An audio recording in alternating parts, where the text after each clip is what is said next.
Roosevelt was president at the time, and at that time, the country was coming somewhat out of a depression. It was in a pretty strong depression.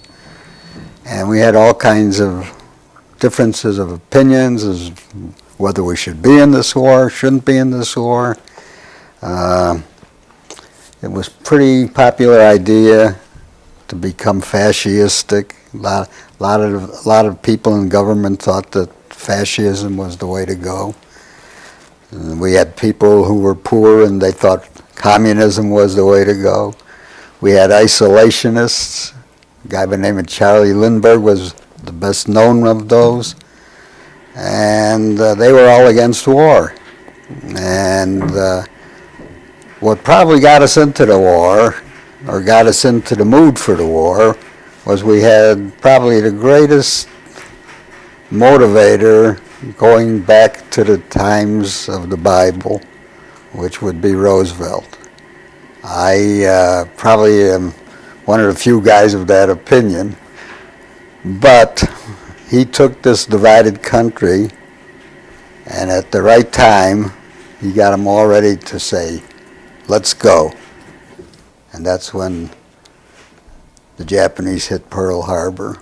He had to deal with all of these problems. He turned back a ship of Jewish refugees that left Europe fleeing Hitler, and he refused them into the United States. Well, this got a certain amount of people gung-ho on the side of going to war. The sympathizers, the Jewish people, they were all ready to go. The other people still weren't ready to go. Probably Pearl Harbor brought them all together just like that. And Pearl Harbor, contrary to a lot of belief, was more or less planned. When I say planned, I mean they turned their back on it so it could happen. What do you mean by that?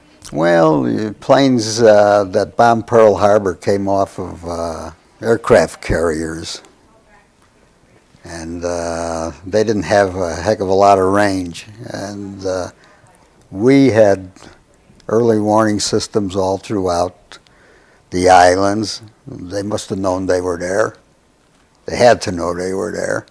So you're thinking this was Roosevelt's way of getting the country to wanting to go to war to get this war on? Well, he was planning for this war for a long time. You got to understand. He had the Lend-Lease programs where we were giving equipment to England. We were giving equipment to Russia.